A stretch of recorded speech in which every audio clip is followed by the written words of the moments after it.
Welcome back to another edition of This Week in 3 Minutes. I've called this one Tropical Race 4. Well, the volatility's here, folks. Sea of red across pretty much all of the indexes, I think with the exception of maybe the NASDAQ. The trade wars are here. It's not just a matter of tit-for-tat tariffs. It's now being seen by the market as trade wars. And we have yet to learn how all of these countries are going to retaliate and how the U.S. will counter those retaliations. It's only going to get more volatile going through the remainder of this year.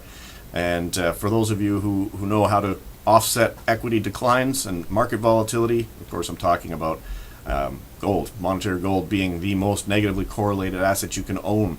So when the markets go down, you better have something that goes up, otherwise you're going to watch a huge percentage of the value of your savings disappear.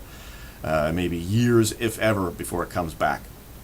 All right, I wanted to read to you something with regard to all these trade wars that Reagan said a number of years ago. We should beware of the demagogues who are ready to declare a trade war against our friends, weakening our economy, our national security, and the entire free world, all while cynically waving the American flag. That's exactly what's going on right now.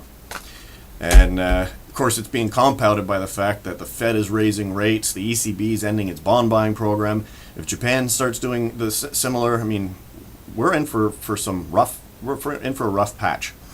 All right. On a positive note, I've learned now that the LBMA, and I'll get into exactly who they are because there seems to be some confusion out there. The London Bullion Market Association, which oversees the wholesale movement of physical bullion, has brought to my attention that by the end of this year, a new blockchain technology will be used for reporting, and all members that move physical metal will be required to disclose that movement to this blockchain. Now, this opens up the door for greater transparency on the physical side of things, but doesn't change a darn thing when it comes to the actual securitization and these gold derivatives that are masquerading and distorting the gold market. So the LBMA itself is like a chamber of commerce. Yes, there's the people that are, in fact, the chamber, or the LBMA, and then there's all the companies that participate in the movement of bullion. And so the LBMA, which basically only concerns itself with the physical metal, wants to ensure that the metal is being produced fairly, ethically, responsibly, and of course that it meets minimum standards for purity. So the bullion banks and exchanges that are members of this association are not the association.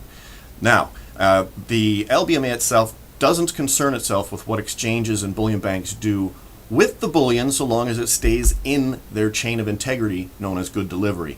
So if the bullion bank wants to leverage up a bar of gold 100 times, that's their business. The LBMA only concerns itself with the fact that that bar does qualify as good delivery and stays within that. So people who think the LBMA is the enemy, I think, are missing the point. The LBMA is not the enemy. Some of the members are clearly, they're distorting the price of gold by creating all kinds of paper and synthetic derivatives that the market is lapping up thinking they're buying gold. Effectively, people buying these derivatives are their own worst enemy. They're the ones who are driving down the price of gold. So with this new blockchain technology out there, will it impact the price? We'll see, but we're going to find out by the end of this year. And why I call this Tropical Race 4 is Hugh Hendry, a hedge fund manager who relatively recently got out of the business, has warned, actually, he said panic. And he related hedge funds to this disease called Tropical Race 4 that's wiping out the Cavendish banana, which is basically the only banana the world uses, which is kind of reminds me of the US dollar. We've got all this diseased activity on the US dollar, and these banana crops are going to have to be torched and alternative crops planted. And I think that's a good metaphor for what's happening with the US dollar as the world walks away from it. So hang on to your gold, folks. You're going to need it. On that note, have a great weekend. We'll see you next Friday.